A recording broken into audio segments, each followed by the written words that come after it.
पहले हमें क्या करना है, एक टर्म देखना है, ईएमएफ, वोल्टेज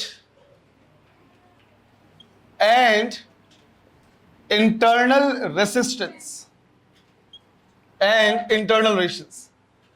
हमें यह समझना है कि ये तीनों जो टर्म है वो क्या है, और ईएमएफ और वोल्टेज में क्या डिफरेंस आ जा रहा है बेसिकली, राइट। ईएमएफ है क्या, वो हमको क्या करना है, समझना है। तो वापस क्या करते हैं, रिवाइज करते हैं उस स्टोरी को जो हमने क्या किया था, पढ़ा था, जहां से हमने क्या किया, रेजिस्टेंस की प्रॉपर्टी सीखी थी। जब हमने क्या किया था, ये बात की थी एक स्टोरी की कि एक डिपार्टमेंट है, एक ऑफिस है, जिसके पास 1 लाख का फंड आया। अब जब वो फंड क्या हो रहा है, रिलीज हो रहा है, तो बाहर जब वो अलग अलग नेताओं से गुजर रहा है, अलग अलग लोगों से गुजर रहा है, और अगर वो करप्ट हैं तो कुछ पोर्शन क्या कर रहे हैं, कंज्यूम कर ले रहे हैं, जिसको हमने कंपेयर किया था रेसिस्टेंस से। और हमने कहा था कि भाई ये क्या कर रहे हैं, जो कंज्यूम कर रहे हैं वहां पे जो पैसा वो खा रहे हैं घूस के हिसाब से, उसको हमने यहाँ पे कंपेयर किया था पोटेंशियल ड्रॉप से, कि हर रेजिस्टेंस के अक्रॉस कुछ ना कुछ क्या होगा, पोटेंशियल ड्रॉप होगा।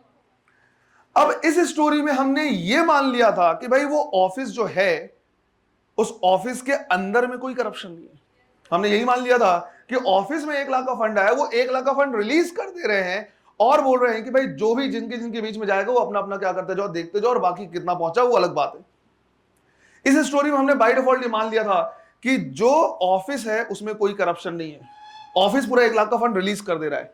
बट हमको पता है ऐसा नहीं होता है। हमें यह पता है कि ऑफिस के अंदर भी करप्शन होता है। वो कह रहे हैं कि देखो भाई 1 लाख का फंड आया है, लेकिन अगर रिलीज करेंगे तो बाहर पहुंचेगा ही 90,000, 10,000 तो यही ऑफिस के अंदर ही रह जाएगा। अब बाहर पहुंचा ही 90,000, अब वो बाहर में कितने लोग हैं वो अपना समझते रहो, बाहर में किस नेता के पास जा रहा है, किस मंत्री के पास जा रहा है, किस घुसखोर के पास जा रहा है, वो अलग बात है। पर ऑफिस के अंदर ही करप्शन है, और वो कह रहे हैं कि 1 लाख का फंड आया है, रहन दो, पड़े रहन दो, और अगर रिलीज करेंगे तो निकलेगा ही 90,000 ऑफिस से, 10,000 क्या करेंगे, पहले ही खा जाएंगे। और ऐसा कई बार होता है, ऐसा वास्तविकता में होता है, ऐसा एक्चुअली होता है कई बार इस तरह से बैंक वगैरह में। बैंक में जब लोग लोन लेने जाते हैं, जो थोड़ा सा गरीब इंसान है, जिसका क्रेडिट स्कोर वगैरह अच्छा नहीं, जिसको नहीं पता है, तो वो कहते हैं, बैंक मैनेजर वगैरह मोस्ट ऑफ द टाइम ऐसा होता है कि हाँ हम तुमको 1 लाख का लोन दे देंगे, 1 लाख का लोन तुम्हारे नाम पे निकलेगा, पर तुमको मिलेगा ही 90,000। वो पहली ऐसा होता है ना। पढ़े लिखे लोगों के साथ ऐसा जनरली कम होता है, जिनका क्रेडिट स्कोर वगैरह जो ज्यादा यूज करते हैं, जिनके अकाउंट में पैसे होते हैं, ऐसे उनके साथ कम होता है। पर जो बेचारे गरीब है, जो मजबूरी में जाते हैं, उनके साथ कई बार ऐसा होता है कि हाँ 1 लाख का लोन निकल जा रहा है सैंक्शन, पर तुमको मिलेगा ही 90,000, तुम समझो फिर उसको क्या करना है, ऐसा। तो सेम कहानी यहां पे भी है। अभी तक हम उस ऑफिस को, मतलब बैटरी को हम आइडियल लेके चल रहे थे, और हम ये बोल रहे थे कि अगर 10 वोल्ट की बैटरी है तो ये 10 वोल्ट क्या करेगा, देगा, और बाहर में जितने रेसिस्टेंस है सब मिल बांट के क्या करेंगे, उसको कंज्यूम करेंगे। पर रियलिटी में ऐसा होता नहीं है। जो बैटरी होती है उनका खुद का भी रेसिस्टेंस होता है। बैटरी के अंदर में जो इलेक्ट्रोलाइट्स होते हैं, एज वेल एज जो ग्रेफाइट रॉड वगैरह होते हैं, इनमें भी जब इलेक्ट्रॉन क्या करते हैं, मूव करते हैं, तो उनको एक रेसिस्टेंस फील होता है। यह कहलाता है बैटरी का इंटरनल रेसिस्टेंस। बैटरी अपने इंटरनल रेजिस्टेंस की वजह से, अगर वो 10 वोल्ट की बैटरी है, लेकिन जैसे ही करंट फ्लो होना शुरू करेगा, खुद एक पार्ट क्या कर लेगा, कंज्यूम कर लेगा, और बाहर में मिलेगा ही 8 वोल्ट। अब वो 8 वोल्ट में जितने बाहर के रेजिस्टेंस कैपेसिटर है, सबको अपना मैनेज करना पड़ेगा। तो एक आ जाता है कि कितने वोल्ट की बैटरी, कितना वो प्रोवाइड कर सकता है, लेकिन एक्चुअल में कितना करेगा वो उससे जनरली क्या होता है, कम होता है। तो जितना वो एक्चुअल में प्रोवाइड कर सकता है, maximum capacity, that is EMF, और एक्चुअल में जो प्रोवाइड करेगा उसको हम बोलेंगे वोल्टेज। और ऐसा हो रहा है बिकॉज ऑफ इंटरनल रेसिस्टेंस। बात आई समझ में? तो जब जब इंटरनल रेजिस्टेंस होगा, एक पार्ट वो खुद कंज्यूम कर लेगा। कितना पार्ट कंज्यूम कर लेगा, जितना करंट फ्लो होगा मल्टीप्लाइड बाय जितना उसका रेजिस्टेंस होगा, आई इंटू आर, इतना खुद कंज्यूम कर लेगा, और बाहर में बचेगा ही कम। बात आ रही है?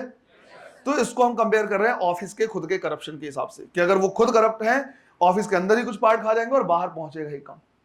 क्लियर ये है ना? तो इसमें क्या करना है, डेफिनेशंस लिखने हैं। सबसे पहले लिखना है इंटरनल रेसिस्टेंस का, सबसे पहले लिखना है इंटरनल रेसिस्टेंस। इसमें लिखना है the resistance of a battery, the resistance of a battery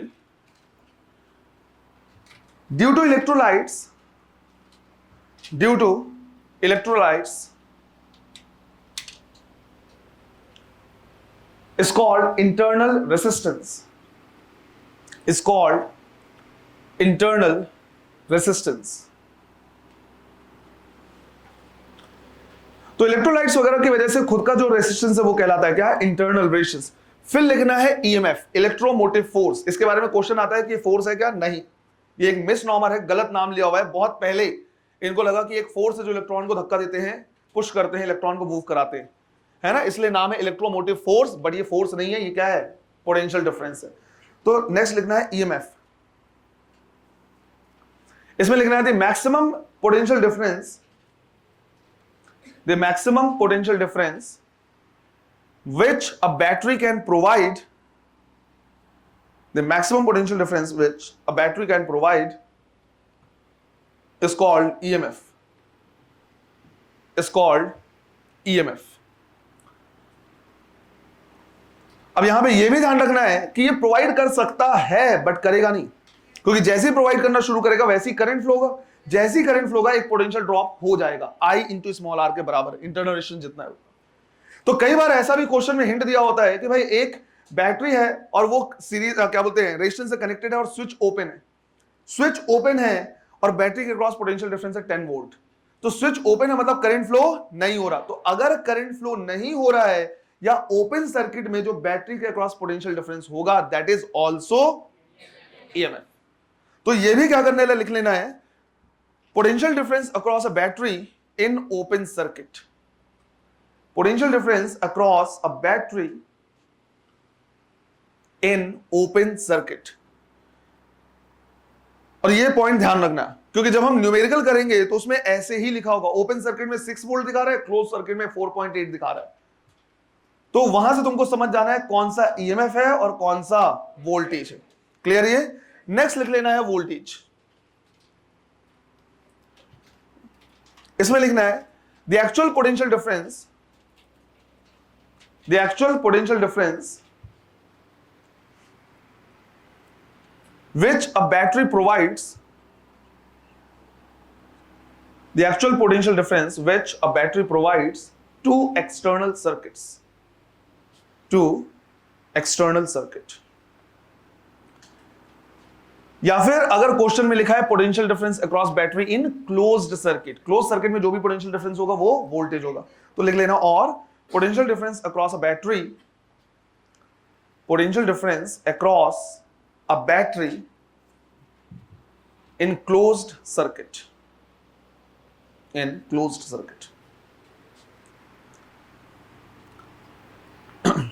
I hope ये कॉन्सेप्ट क्लियर होगा। ठीक, अब लेट्स से मैंने यहां पे क्या किया है, एक सर्किट लिया है जिसमें एक्सटर्नल रेजिस्टेंस R लगाया हुआ है, एक बैटरी ली हुई है, बैटरी का ईएमएफ लिखा है R और इंटरनल रेजिस्टेंस है स्मॉल, सॉरी बैटरी का ईएमएफ लिखा है E, इंटरनल रेजिस्टेंस है कितना, स्मॉल r। जहां जहां पे आइडियल बैटरी नहीं होगी, अगर बैटरी आइडियल है मतलब इंटरनल रेजिस्टेंस नहीं है, और बैटरी आइडियल नहीं है रियल है तो इंटरनल रेजिस्टेंस होगा, वहां पे ऐसा ही लगा रहेगा E, R। या फिर कहीं कहीं पे इंटरनल रेजिस्टेंस को रिप्रेजेंट करने के लिए बैटरी के ठीक बगल में एक रेजिस्टेंस क्या कर देता है, लगा देता है और ऐसे बना देता है। बैटरी के ठीक बगल में कोई रेजिस्टेंस है तो उसको हम इंटरनल रेजिस्टेंस ही क्या करेंगे, ट्रीट करेंगे। तो या तो ऐसे सिंबलाइज करेगा या फिर अगर नहीं तो सीधा से ऐसे जोड़ा हुआ और इसी के बगल में लिखा हुआ है। अब यहां पे मैंने मान लिया कि करंट कितना फ्लो रहा है I, और इसको पोटेंशियल मिल रहा है कितना V। पहले हमने ये बोला था कि भाई बैटरी 10 वोल्ट का है और एक रेजिस्टेंस लगा है तो पूरा 10 वोल्ट यही कंज्यूम करेगा, बट अब इसको पूरा नहीं मिलेगा, इंटरनल रेजिस्टेंस आ गया है, कुछ पार्ट वो कंज्यूम कर लेगा। कितना?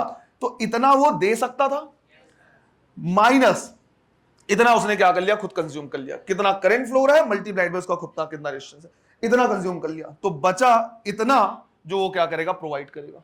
तो इतना था माइनस इतना क्या कर लिया, बैटरी ने खुद ने क्या कर लिया, कंज्यूम कर लिया, वो ऑफिस के इंटरनल करप्शन की वजह से बाहर वाले को मिला इतना। तो ये पहला रिलेशन हमारे पास आता है जो हमको याद होना चाहिए।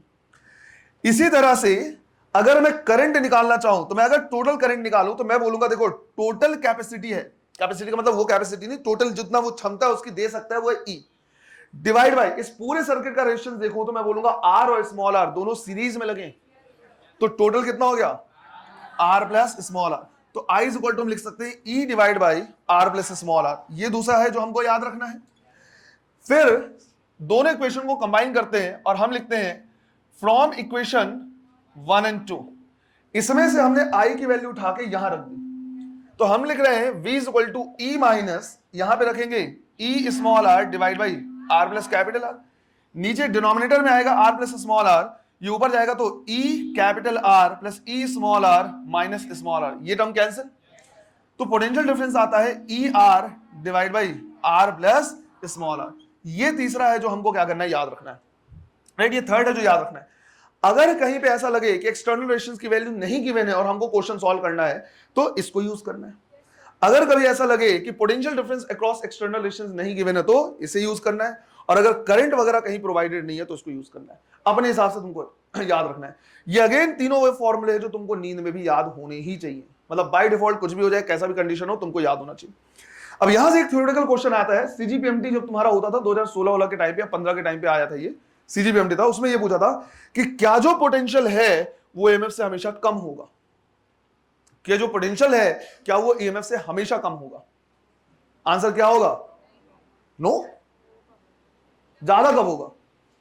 जो लोग आंसर आइडियल की बात नहीं कर रहे हैं, आइडियल की बात नहीं कर रहे, इंटरनल रेजिस्टेंस है, इंटरनल रेजिस्टेंस अवेलेबल है। पूछा है कि जो पोटेंशियल है वो ईएमएफ से हमेशा कम होगा या बराबर होगा या ज्यादा होगा या कुछ भी हो सकता है ना। अब यहां पे देख के लगता है कि हाँ ये हमेशा क्या होगा, कम होगा, क्योंकि भाई जितना भी प्रोवाइड करेगा कुछ पार्ट तो इसने खुद ने कंज्यूम कर लिया, तो बाहर वाले को क्या मिलेगा, कम मिलेगा।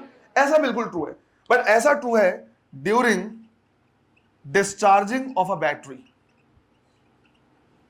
ड्यूरिंग डिस्चार्जिंग कहने का मतलब है बैटरी क्या कर रहा है, करंट प्रोवाइड कर रहा है और खुद धीरे धीरे क्या होता जा रहा है, डिस्चार्ज होता जा रहा है।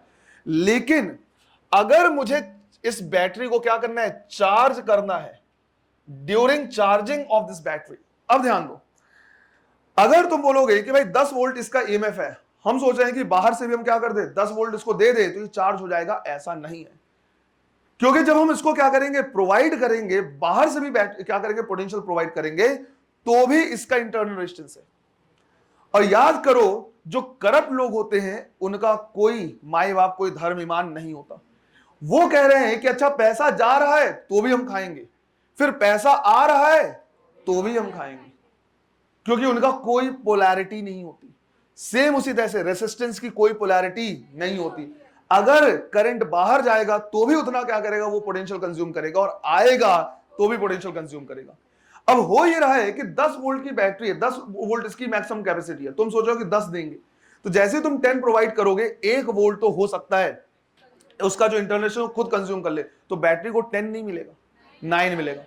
तो बैटरी को अगर मुझे 10 देना है तो बाहर से कितना देना पड़ेगा, 11। फॉर एग्जांपल अगर मैं 11 वोल्ट दूंगा तो मैं बोलूंगा 1 वोल्ट तो ये जो करप्ट इंसान है ये खाएगा, बाकी 10 वोल्ट तो कम से कम बैटरी को मिले। तो जब हम इसको क्या करते हैं, चार्ज करते हैं, तो बाहर से जो पोटेंशियल प्रोवाइड करते हैं वो करते हैं E प्लस IR। करप्ट लोग हैं, 1 लाख का फंड चाहिए, वो कह रहे हैं 1 लाख का फंड आएगा कुछ हम भी खाएंगे, तो बोल रहे हैं अरे यार इनको 1,05,000 दे दो, 5 खाने दो इनको, 1 लाख तो चाहिए ही। तो बिल्कुल वही काम यहां पे हम कर रहे हैं। जब बाहर से चार्ज करेंगे तो जितना है उतना तो देंगे ही देंगे, जितना इंटरनेशनल कंज्यूम करने वाला है उतना और देंगे, टोटल इतना पोटेंशियल बाहर से हम क्या करेंगे, प्रोवाइड करेंगे।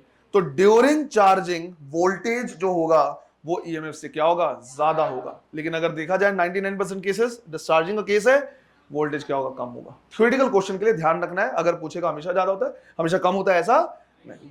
क्लियर? नोट करो इसे, ये मैं बता दे रहा। अगर मैं ये देखना चाहूं कि ये जो रेसिस्टेंस है वो कितना पावर क्या करेगा, कंज्यूम करेगा, तो इलेक्ट्रिकल सर्किट में जो पावर दिया जाएगा वो दिया जाता है किससे, V इंटू आई से। कितना पोटेंशियल डिफरेंस है मल्टीप्लाइड में कितना करंट फ्लो हो रहा है। इसी तरह से अगर एनर्जी लिखना होगा तो पावर इंटू टाइम लिखेंगे, तो V इंटू आई इंटू टी हो जाएगा। इसी तरह से मैं चाहूं तो इसी को थोड़ा सा क्या कर सकता हूं, चेंज कर सकता हूं, और V की जगह पे ओम्स लॉ से IR लिख सकता हूं, मल्टीप्लाइड बाय आई हो जाएगा। तो यही फॉर्मूला हमारे पास क्या हो जाएगा, power is equal to I square into R, I square into R. और अगर एनर्जी निकालना होगा तो आई स्क्वायर आर टी, इतना ही। हीट के फॉर्म में लॉस होता है एनर्जी, यहां पे कभी स्टोर नहीं होता एनर्जी, हमेशा क्या होता है, लॉस ही होता है। या फिर अगर मैं चाहूं तो मैं लिख सकता हूं V को एज इट इज, आई को क्या लिख सकता हूं, V बाई आर, तो यही फॉर्मूला हो जाएगा क्या, V स्क्वायर बाई आर। अब यहां पे मुझे क्या करना है, चेक करना है कि अगर कहीं पे कोई रेसिस्टेंस लगा है तो ये मैक्सिमम कितना पावर कंज्यूम कर सकता है ना। तो हम वो डेरिवेशन क्या करने वाले, देखने वाले हैं। इसको नोट कर लो, पूरा बोर्ड में रब कर रहा हूं। फिर इसके बाद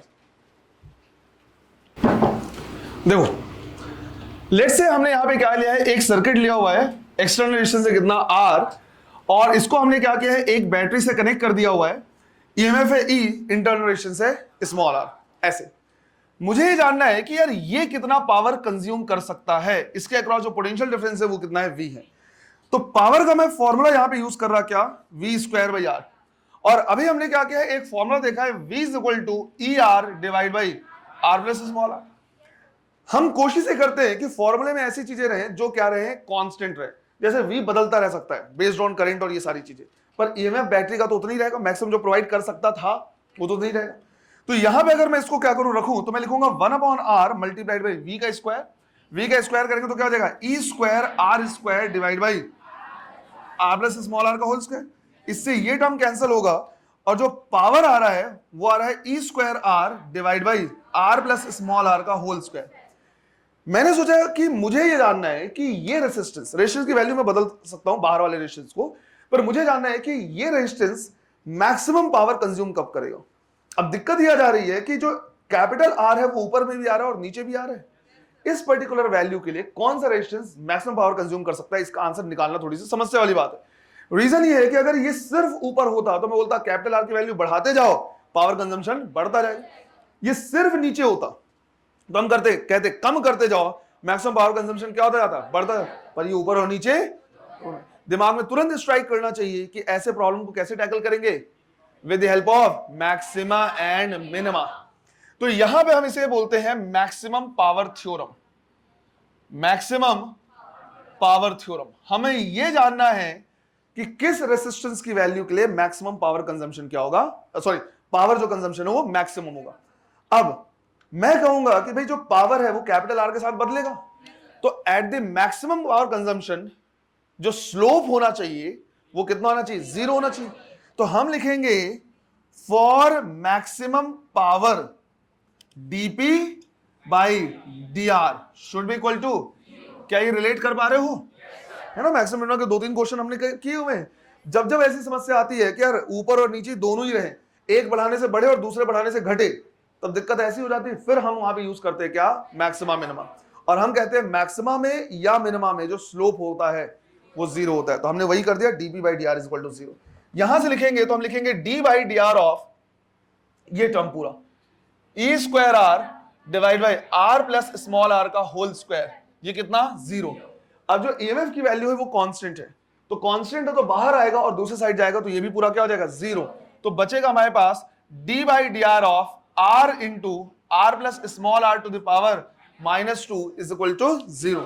अब ये u इंटू वी का फॉर्मूला आ गया। u इंटू वी को जब हम डिफरेंशिएट करते थे तो एक को कांस्टेंट मानते हैं, दूसरे को डिफरेंशिएट करते हैं, प्लस दूसरे को कांस्टेंट मानते हैं और पहले को डिफरेंशिएट करते हैं।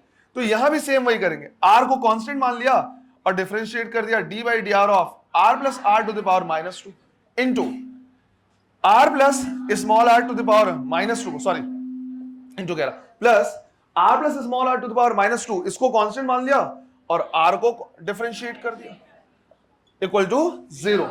यहां से अगर देखा जाए तो पावर -2 है, तो क्या होगा, -2 into R plus small r to the power -3, right. Power को और एक कम कर देते हैं, प्लस यहां पे अगर हम देखें तो r plus small r to the power -2 और dr बाई dr कितना देगा, 1 इज इक्वल टू 0। थोड़ा सिंपल तरीके से लिखते हैं, इसको लिख रहे हैं -2r और इस टर्म को नीचे ले आ रहे हैं, तो r प्लस स्मॉल r का cube plus 1 upon r plus small r का स्क्वायर इज इक्वल टू, ये टर्म दूसरे साइड जाएगा तो प्लस हो जाएगा, तो लेफ्ट हैंड साइड बचा हमारे पास 1 अपॉन r प्लस r का स्क्वायर और right hand side 2r divide by r plus r का क्यूब। इससे क्यूब कैंसिल हो जाएगा, ये कैंसिल हुआ तो लेफ्ट हैंड साइड क्या बचा, सिंपल है ना, इसको इधर ले जाओ तो r प्लस स्मॉल r, और यहां क्या बचा है 2r, इसको इधर ले जाएंगे तो r इज इक्वल टू क्या आ रहा है, स्मॉल r। तुमको डेरिवेशन वाले पार्ट में बॉदर होने की जरूरत नहीं है, तुमको ये एंड रिजल्ट क्या करना है, याद रखना है कि किसी भी सर्किट में जब एक्सटर्नल रेजिस्टेंस बैटरी के इंटरनल रेजिस्टेंस के बराबर होता है उस टाइम पे power consumption by external resistance is maximum. जो एक्सटर्नल रेजिस्टेंस होगा उस टाइम पे मैक्सिमम पावर क्या करेगा, कंज्यूम करेगा। लेट्स से कभी ऐसा हो गया कि हमारे पास जो सर्किट है उसमें एक रेजिस्टेंस या एक बैटरी नहीं लगी हुई है, बल्कि अलग अलग टाइप का कॉम्बिनेशन दे दिया। फॉर एग्जांपल मान लो मैंने बोला कि इस तरह का हमारे पास सिचुएशन है ये दिया है R1, ये दिया है R2, ये दिया है E1 R1 और ये दिया है E2 R2। अब मैक्सिमम पावर के लिए, तो फॉर मैक्सिमम पावर कंजम्पशन हम बोलेंगे R इक्विवेलेंट जो एक्सटर्नल का है वो स्मॉल r इक्विवेलेंट के बराबर होना चाहिए। क्लियर है? ये कंडीशन हमको क्या करना है, बस याद रखना है, क्योंकि ये अपने आप में कई बार क्वेश्चन ऐसे पूछा हुआ है, थ्योरेटिकल क्वेश्चन पूछ लिया है या कभी कभी न्यूमेरिकल पूछ लिया हुआ है कि कितनी वैल्यू होनी चाहिए। क्लियर? ये हमको क्या करना, ध्यान रखना है। अब यहां से आ जाता है कि यार अगर हमारे पास इस तरह के सेल लगे हुए हैं तो इंटरनल रेजिस्टेंस का इक्विवेलेंट कैसे निकालें, तो वो हम अभी देखेंगे किससे, कॉम्बिनेशन से। तो नेक्स्ट हमें देखना है कॉम्बिनेशन। पहले इसको नोट करो। देखो इसके बाद हमें क्या करना है, देखना है कॉम्बिनेशन ऑफ सेल। सेल को भी हम क्या कर सकते हैं, कंबाइन कर सकते हैं। तो टॉपिक डालना है combination of cells. By the way group of cell को क्या बोलते हैं, बैटरी। सर हमारे यहां तो टिश्यू होता है। ग्रुप ऑफ सेल को क्या है, बैटरीज। दो टाइप का कॉम्बिनेशन होता है, एक होता है सीरीज कॉम्बिनेशन और दूसरा हमारे पास क्या है, पैरेलल कॉम्बिनेशन। पहले समझ लो, लेट से हमने क्या किया है, कुछ सेल्स लिए हैं और इनको क्या कर दिया, सीरीज में लगा दिया। इसके लिए हमने बोला कि जो ईएमएफ है वो है E1, इंटरनल रेजिस्टेंस है R1। इसके लिए ईएमएफ है E2 और इंटरनल रेजिस्टेंस कितना है, R2। इसके अक्रॉस जो पोटेंशियल डिफरेंस है वो V1 मान लिया और इसके अक्रॉस पोटेंशियल डिफरेंस कितना मान लिया, V2। अब सिंस ये सीरीज में लगे हुए हैं, जो करंट होगा वो क्या होगा, सेम होगा। इतना करंट जाएगा इधर से, उतना ही करंट वापस आएगा। मैं ये चाह रहा हूं कि इन दोनों को, ये जितने भी सीरीज में सेल लगे हुए हैं उनको मैं हटाऊं और इनकी जगह पे क्या कर दूं, एक सेल लगा दूं। तो मुझे ये जानना है कि इसका इक्विवेलेंट ईएमएफ कितना होगा as well as equivalent R कितना होगा। इसके क्रॉस पोटेंशियल डिफरेंस हमने मान लिया कितना, V, और इसमें जो करंट फ्लो है वो अभी भी कितना हो रहा है, I। ऐसे अब मुझे पता है कि सीरीज में हम चाहे तो लिख सकते हैं क्या, V is equal to V1 plus V2। और हमने क्या किया है, आज एक फॉर्मूला पढ़ा हुआ है, V is equal to E minus IR। ये फॉर्मूला पढ़ा हुआ है। अगर मैं यही V इसके लिए लिखूं तो मैं लिख सकता हूं E equivalent minus I into R equivalent. इसके लिए अगर मैं V लिखूं तो फर्दर इसी तरह से अगर इसके लिए मैं V1 लिखूं तो मैं लिखूंगा क्या, E1 माइनस IR1, और V2 लिखेंगे तो E2 माइनस IR2।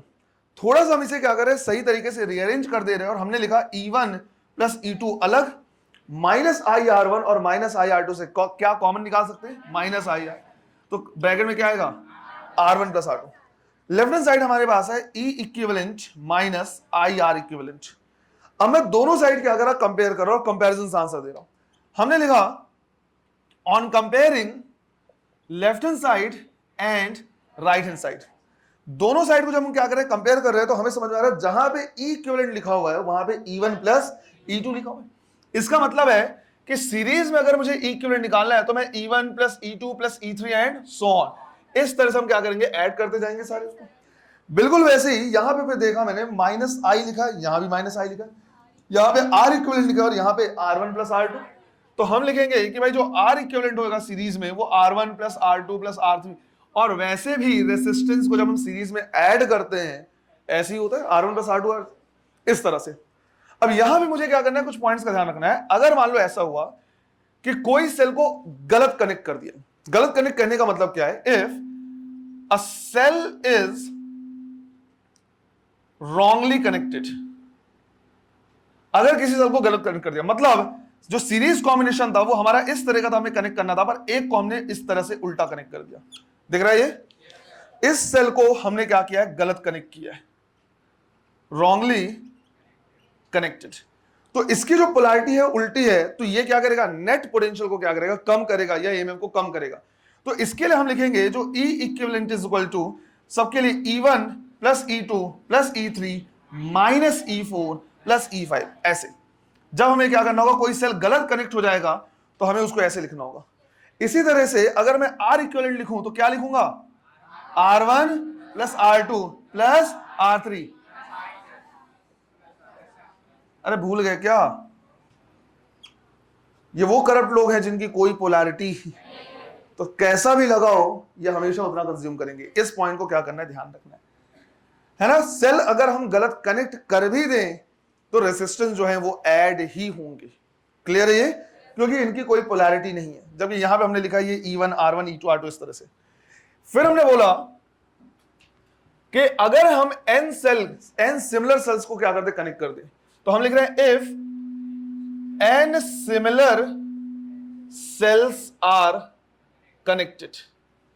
तो अगर n सिमिलर सेल हमने क्या किया, कनेक्ट किया हुआ है, तो E इक्विवेलेंट जो हो जाएगा वो जाएगा E plus E plus E कितने टाइम्स, n टाइम्स। तो इक्विवेलेंट कितना रहेगा, n टाइम्स E। तो जब हम सिमिलर सेल्स को क्या करते हैं, कनेक्ट करते हैं किसमें, सीरीज में, तो जो ईएमएफ होगा वो n टाइम्स हो जाएगा। इसी तरह से जो R इक्विवेलेंट हो जाएगा वो R plus R n times, तो ये भी क्या हो जाएगा, n टाइम्स हो जाएगा, n इंटू R। क्लियर है ये? तो सीरीज में जब हम ईएमएफ को क्या करते हैं, लगाते हैं, बैटरीज को लगाते हैं सिमिलर टाइप के, तो n टाइम्स इंक्रीज हो जाता है। इसी तरह से रेजिस्टेंस भी, इंटरनल रेजिस्टेंस भी n टाइम्स क्या होता है, इंक्रीज होता है। क्लियर है ये? चलो लिखो इसे।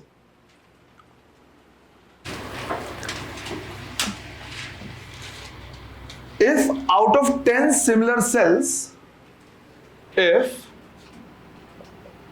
out of 10 similar cells, each of EMF 2 volt, each of EMF 2 volt and internal resistance 0.1 ohm and internal resistance 0.1 ohm, two cells are wrongly connected, two cells are wrongly connected, then find the equivalent EMF and equivalent internal resistance, equivalent EMF and equivalent internal resistance।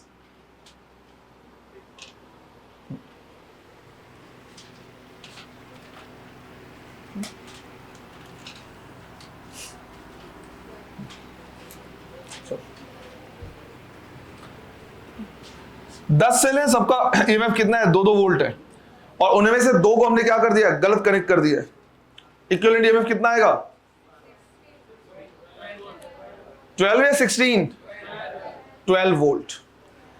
जिस 2 cell को हम गलत connect करेंगे वो अपने साथ साथ 2 और सेल को न्यूट्रलाइज कर देगा। एक सेल को उल्टा कनेक्ट किया है तो वो अपने साथ साथ खुद तो माइनस होगा, तो अगर वो माइनस होगा तो अपने साथ साथ एक को और क्या कर देगा, न्यूट्रलाइज कर देगा, बैलेंस कर देगा। और 2 सेल को कनेक्ट किया है उल्टा, तो जो -2 और -2 होगा वो 2 को और, जो 2 बैटरी होंगे, 2 सेल होंगे, उनको भी क्या करेगा, न्यूट्रलाइज कर देगा। तो 4 तो हट गए, बचा कितना, 6। इसी 6 का इफेक्टिव होगा 12। तो सिंपल क्या करना है, ध्यान रखना है, if out of n similar cells p cells are wrongly connected,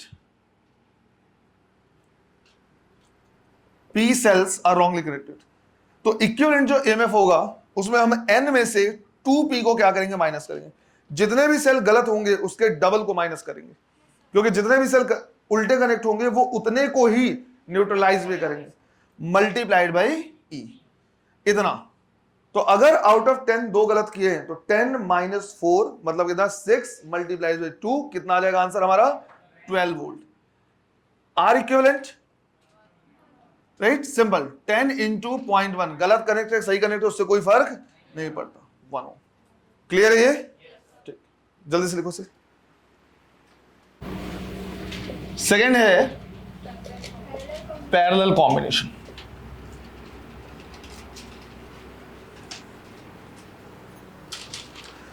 let's say हमने यहां पे क्या किया, 2 सेल ले लिए और दोनों को क्या किया, इस तरह से कनेक्ट किया हुआ है, ऐसे। हमने कहा कि इसका EMF है E1, इंटरनल रेजिस्टेंस है R1, इसका EMF है E2, इंटरनल रेजिस्टेंस है कितना, R2। अब दोनों पैरेलल में अगर कनेक्टेड है तो इन दोनों पॉइंट्स के बीच का जो पोटेंशियल डिफरेंस होगा वो दोनों के लिए क्या होगा, सेम होगा। बट जो करंट इसमें क्या करेगा, इंटर करेगा, वो दोनों में क्या होगा, डिवाइड होगा। तो लेट्स से एक में गया I1, दूसरे में गया I2, इस तरह से क्या होगा, करंट डिस्ट्रीब्यूट होगा। अब हम ये चाह रहे हैं कि इन दोनों को हटा के एक सेल लगा दें। तो इसके लिए हम क्या करेंगे, एक सेल लेंगे और इसके लिए लिखेंगे E equivalent R equivalent, current कितना फ्लो होगा, I और इसके अक्रॉस पोटेंशियल डिफरेंस कितना होगा, V। अब मुझे पता है कि इनमें हम क्या कर सकते हैं, करंट को ऐड कर सकते हैं। अब अभी हमने क्या किया है, एक फॉर्मूला देखा है V is equal to E minus I R. तो यहां से आई आर कितना हो जाएगा, ई माइनस वी, तो आई कितना हो जाएगा, E minus V divide by R, ये हो जाएगा हमारे पास। अब हम कह रहे हैं कि यार जो करंट आई है इसको अलग से लिख लेंगे हम, जो करंट आई है उसको लिखा जा सकता है क्या, I1 प्लस I2। अगर मैं इसके लिए I लिखूं तो मैं लिखूंगा E equivalent minus V divide by R equivalent, यही लिखना होगा हमें। तो हम लिखेंगे E equivalent minus V divide by R equivalent is equal to I1 अगर मुझे लिखना हो तो मैं लिखूंगा E1 minus V divide by R1, क्योंकि V तो सबके लिए क्या है, सेम। इसी तरह से इसके लिए लिखेंगे E2 minus V divide by R2। इनमें से मैं दोनों टर्म को अलग अलग लिख रहा, E equivalent by R equivalent को मैंने अलग लिख दिया, minus V divide by R equivalent को अलग लिख दिया। ऐसे ही अगर हम यहां पे देखिए तो E1 बाई R1 अलग हो जाएगा, और इसी तरह से यहां से E2 बाई R2 हो जाएगा।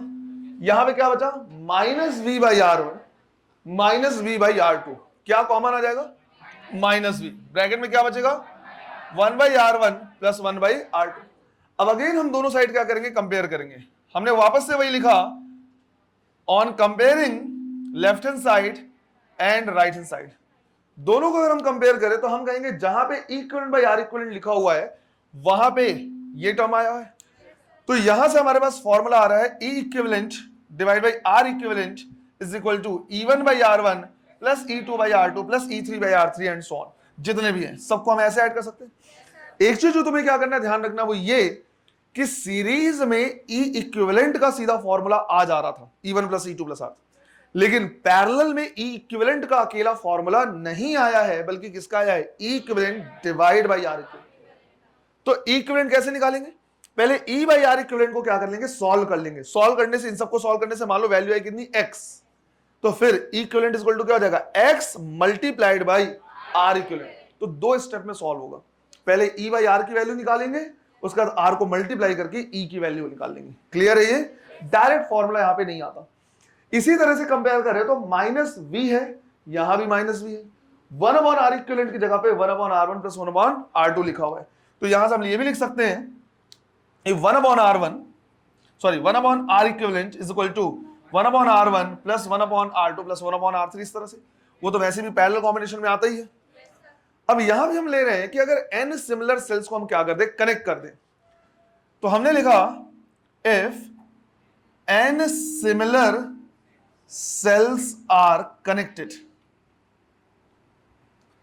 n सिमिलर सेल को हम क्या करते हैं, कनेक्ट करते हैं। तो यहां पे हो जाएगा हमारे पास E equivalent divide by R equivalent is equal to E by R plus E by R, कितने टाइम्स, n टाइम्स। तो क्या हो जाएगा, n E बाई R। पर ये हमारे पास अभी पूरा आंसर नहीं आया है, हमने निकाला है क्या, E equivalent divide by R equivalent is equal to n E by R। इसी तरह से हम लिखेंगे 1 upon R equivalent is equal to 1 by R plus 1 by R, again कितने टाइम्स, n टाइम्स। तो कितना हो जाएगा, n बाई R। तो यहां से R इक्विवेलेंट कितना हो जाएगा, R बाई n। वो तो वैसे भी हमने सीखा ना कैपेसिटर में, जो सीरीज में कैपेसिटर के लिए सीखा है कि भाई सिमिलर सीरीज, सिमिलर वो कैपेसिटर लगा दो C बाई n हो जाता है, वही यहां पे पैरेलल पे एप्लीकेबल होगा। तो R by n, n times कम हो जाएगा। फिर मैं क्या करूंगा, यहां से लिखूंगा कि देखो भाई E equivalent is equal to मैं लिख सकता हूं n E बाई R, यहां से n E by R multiplied by R equivalent.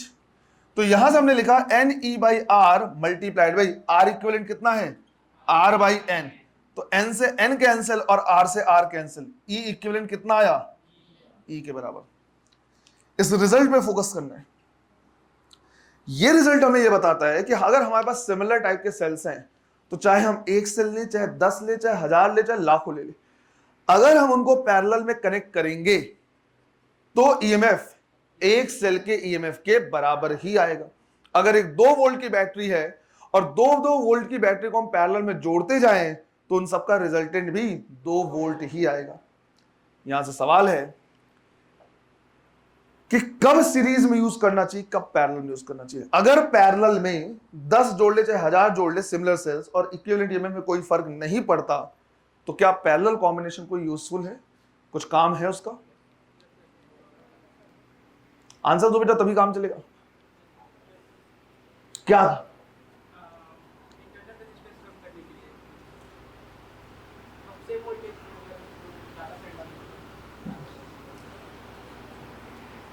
Parallel combination में जब हम 10 जोड़ दे चाहे 1000 जोड़ ले, आ तो एक ही के बराबर रहा है। कब यूज करेंगे फिर इसको?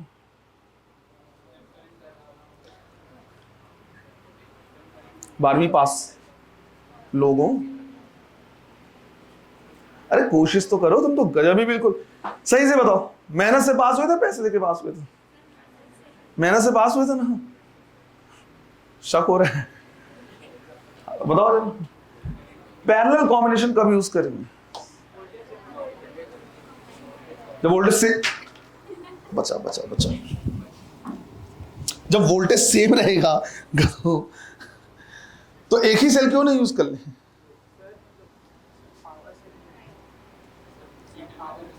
पावर से रिलेटेड होता है, कैसे पता है या बस गेस कर रहे हैं? कैसे?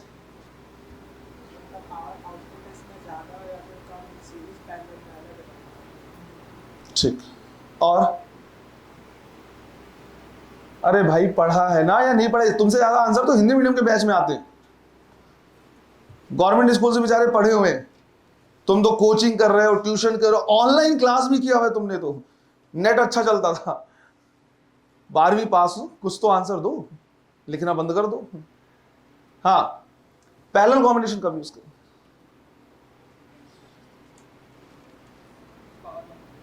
पावर बढ़ाने के लिए, सीरीज में नहीं बढ़ेगा, इंटरनल रेजिस्टेंस को कम करने के लिए। इसमें हाँ मुझे पता है, सुन लिया मैंने कि तू भी वही बोला था, कोई तो और मुंह खोले। इक्विवेलेंट ईएमएफ ई ही रह रहा है, लेकिन internal resistance R by N हो जा रहा है। जितने को जोड़ोगे इंटरनल रेजिस्टेंस उतना ही कम होता जाएगा। यही जनरली आंसर देते हैं। ये वो जनरल आंसर है जो टिका दिया जाता है स्टूडेंट्स को। अगर कभी स्टूडेंट ने डाउट पूछ लिया कि सर कब सीरीज यूज करेंगे, कब पैरेलल यूज करेंगे, तो बोल देते हैं देखो बेटा पैरेलल भले ही नहीं हो रहा लेकिन इंटरनल रेजिस्टेंस कम हो रहा है। मेरा डाउट ये है कि मेरे पास दो सेल हैं एक ही जैसे, दो सेल एक जैसे, मैं इनको सीरीज में जोड़ के ईएमएफ n टाइम्स बढ़ाऊं या पैरेलल में जोड़ के इंटरनल रेजिस्टेंस n टाइम्स कम करूं, मुझे कैसे पता चलेगा कि मेरे लिए फायदेमंद क्या है? इनको सीरीज में जोड़ के, क्योंकि सीरीज में जोड़ने से n टाइम्स ईएमएफ बढ़ रहा है, इंटरनल रेजिस्टेंस भी बढ़ रहा है, बट ईएमएफ भी तो बढ़ रहा है n टाइम्स। तो मैं उसको जोड़ के ईएमएफ n टाइम्स बढ़ाऊं या पैरेलल में जोड़ के इंटरनल रेजिस्टेंस n टाइम्स कम करूं, मेरे लिए क्या फायदेमंद होगा? पैरेलल में जोड़ के इंटरनल रेजिस्टेंस कम करना। क्यों भाई?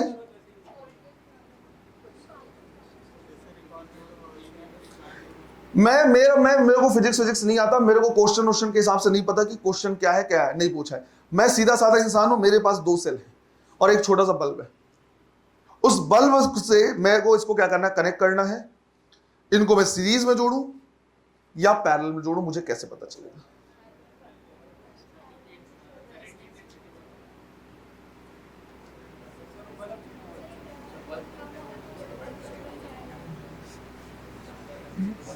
क्वेश्चन समझ में आ गया ना तुमको?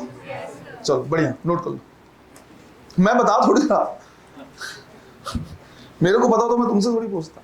ये तुम्हारा होमवर्क है, ये तुमको पता करके आना है कि कब सीरीज कॉम्बिनेशन मेरे लिए ज्यादा फायदेमंद होगा, कब पैरेलल कॉम्बिनेशन होगा भी या नहीं होगा, ये है ना। ये तुमको पता करके आना है कि किस बात पर डिपेंड। मेरा एकदम सिंपल सा, ये मत आंसर देना सर कि ईएमएफ बढ़ाने के लिए या इंटरनल रेजिस्टेंस। यार मैं सीधा सीधा इंसान, मेरे को नहीं पता कब ईएमएफ बढ़ाना चाहिए, कब इंटरनल रेजिस्टेंस कम करना चाहिए। मेरे को क्या फर्क पड़ना है? मेरे पास एक बैटरी है, मेरे पास एक सिंपल सा बल्ब है, मेरे पास दो बैटरी है, दो सेल है।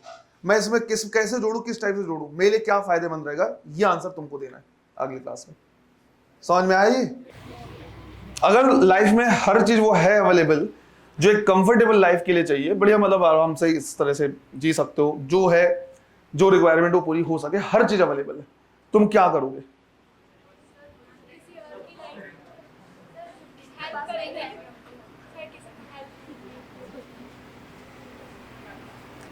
हेल्प कैसे करोगे?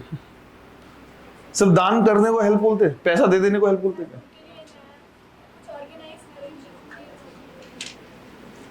इस सवाल का आंसर जो तुम्हारा है वही तुम्हारा पैशन है। इस क्वेश्चन का जो आंसर जिसका है वही तुम्हारा पैशन है। मजबूरी में किया गया काम पैशन नहीं होता। जब तुम्हारे पास हर चीज अवेलेबल है कि तुमको एक्चुअल में काम करने की जरूरत ही नहीं है पैसे कमाने के लिए या कुछ भी करने के लिए, तो भी तुम उस काम को करना पसंद कर रहे हो, उसी का आंसर। और जिनका आंसर कुछ नहीं है, ये वो लोग हैं जो लाइफ में बहुत आगे नहीं बढ़ पाएंगे, क्योंकि वो कंफर्टेबल हो जा रहे हैं अपनी जगह पे कि हाँ इतना कमा लिए ठीक है, कि इतना कमा लिए अब ठीक है यार, अब क्या करना है आगे।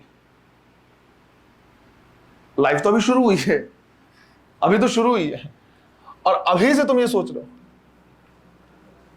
कितना ही आगे बढ़ पाओगे। क्या तुमको लगता है कि मुकेश अंबानी के पास जो पैसा है वो उसके लाइफ टाइम में खत्म हो जाएगा, वो खर्च करेगा? तो अदानी के पास जो पैसे, अदानी के पैसे तो अलग ही न्यूज पढ़ते हो तुम या नहीं पढ़ते हो, है ना? लेकिन फिर भी वो काफी अमीर है, बहुत पैसे।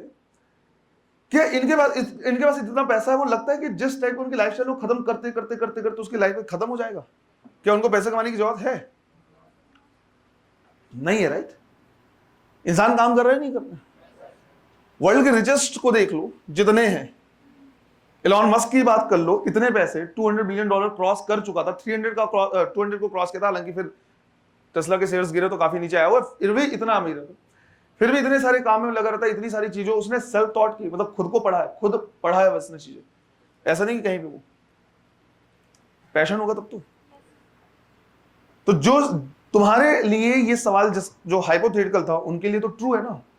उनके पास इतना पैसा है कि वो पूरे लाइफ टाइम इतना पैसा भी है कि खत्म करते रहे, हर दिन करोड़ों खर्च करेंगे तो भी खत्म नहीं होना है। कोई ऐसी रैंडम, अब मुझे नहीं पता सही कि गलत है, उसने ऐसे कैलकुलेट करके बताया था कि अगर मुकेश अंबानी हर दिन इतने पैसे भी खर्च करे तो 150 साल तक वो खर्चा कर सकता है आराम से अपने पूरे पैसे, तब भी खत्म ना हो। और मेरे हिसाब से सही भी है।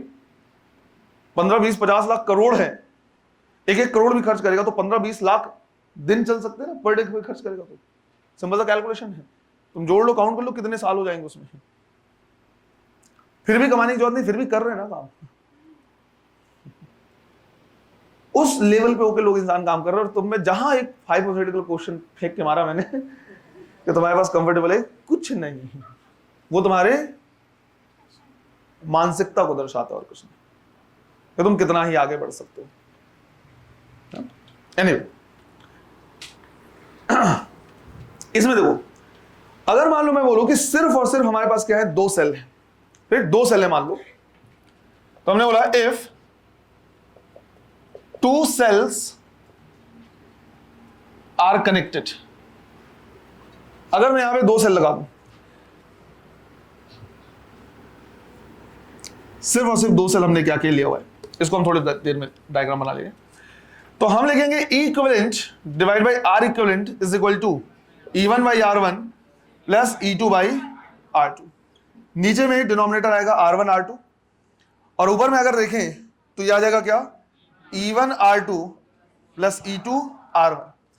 यहां से इक्विवेलेंट अगर मैं निकालूं तो मैं लिखूंगा E1 R2 plus E2 R1 divide by R1 R2 multiplied by R equivalent. दोनों पैरेलल में लगे हैं, R इक्विवेलेंट कितना होगा, R1 R2 divide by R1 plus R2। ये टर्म क्या हो जाएगा, कैंसिल, और ये टर्म कैंसिल होगा तो E इक्विवेलेंट हमारे पास फॉर्मूला आएगा E1 R2 plus E2 R1 divide by R1 plus R2। अब ऐसा हमने क्यों किया, क्योंकि एक बार क्वेश्चन इस तरह से आया हुआ है कि 2 सेल को हमने इस तरह से क्या कर दिया, कनेक्ट कर दिया है। मान लो वैल्यू भी दे दिया है, ये 2 वोल्ट दिया हुआ है, ये 3 वोल्ट है, ये 1 ओम का रेजिस्टेंस है, ये 2 ओम का रेजिस्टेंस है। यहां पे 2 पॉइंट दे दिया है ए और बी, और बोला है potential difference between A and B, ये कितना। अब इसको करने का डायरेक्ट कोई ऐसा तरीका है नहीं, तो इसको जब हम क्या करते हैं, सॉल्व करते हैं, तो हम ऐसे मान लेते हैं कि ये जो रेजिस्टेंस यहां लगे हुए हैं ये इन सेल्स के इंटरनल रेजिस्टेंस है। हम ये मान लेते हैं, ये कंसीडर कर लेते हैं कि भाई इनके साथ जो सेल ये लगा हुआ है, इन्हीं का क्या है, इंटरनल रेजिस्टेंस।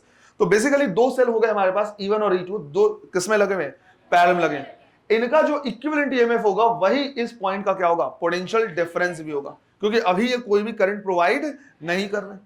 तो अगर नहीं कर रहे हैं तो हम सीधा क्या कर सकते हैं, निकाल सकते हैं कि अगर पोटेंशियल डिफरेंस पूछा है तो इक्विवेलेंट ईएमएफ की तरह हम ट्रीट करेंगे, और हम फॉर्मूला क्या करेंगे, यूज करेंगे E1R2, राइट। तो 2 इंटू 2 प्लस E2R1, तो 3 into 1 divide by R1 plus R2। तो ये हो गया 4 और 3 7 डिवाइड बाई 3 वोल्ट। तो इस पैटर्न के क्वेश्चन को क्या करना है, इसी फॉर्मूले से हम सॉल्व कर सकते हैं, ये कंसीडर करते हुए कि उनके साथ जो रेजिस्टेंस लगे हुए हैं वो इसके इंटरनल रेजिस्टेंस है। क्लियर है ये? चलो नोट करो इसे।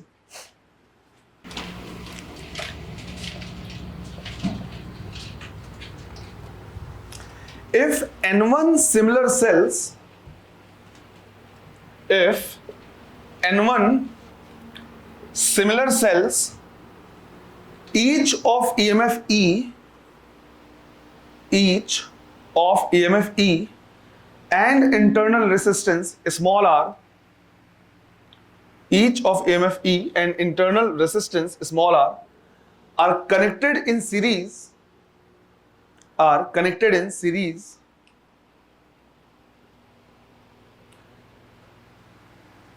and such N2 branches, such N2 branches are connected in parallel, such N2 branches are connected in parallel, full stop. This combination is connected to,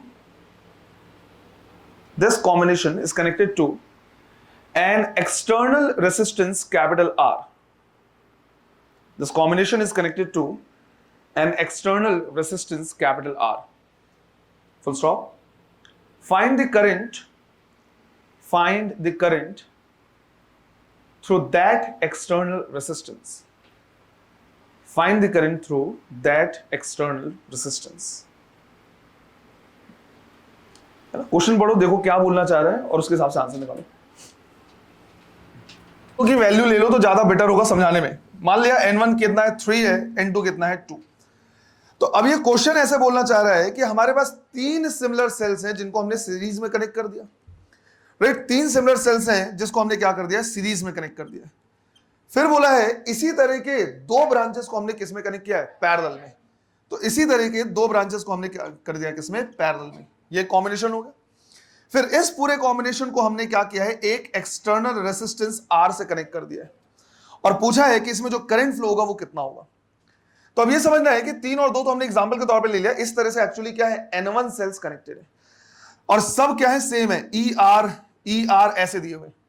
तो अगर मैं इक्विवेलेंट EMF निकालूं किसमें, एक ब्रांच में, तो N टाइम्स कनेक्टेड है तो कितना हो जाएगा, NE। फिर N1 टाइम्स है तो कितना आ जाएगा, N1E। फिर N1E ऐसे करके N2 बार कनेक्टेड है किसमें, पैरेलल में। तो क्या हो जाएगा, कुछ नहीं, N1E रहेगा। हमें पता है सिमिलर बैटरी को हम पैरेलल में कनेक्ट कर दो तो कोई चेंज नहीं आएगा। तो N1E कितना भी कनेक्ट कर दो कोई चेंज नहीं आएगा, तो इक्विवेलेंट तो इतना ही रहेगा। फिर आता है small r equivalent. Small r equivalent की अगर हम बात करें तो हम कहेंगे R N times N1 times लगे हैं तो क्या हो जाएगा, N1R। तो ये हो जाएगा N1R।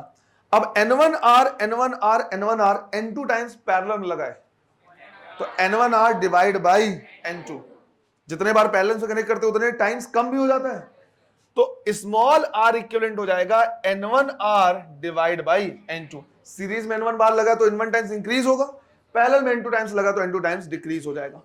अब अगर मैं करंट की बात करूं तो ये पूरा कॉम्बिनेशन जो है वो एक्सटर्नल रेजिस्टेंस किस में लगा है, सीरीज में। तो करंट हम लिखेंगे E equivalent divide by R net.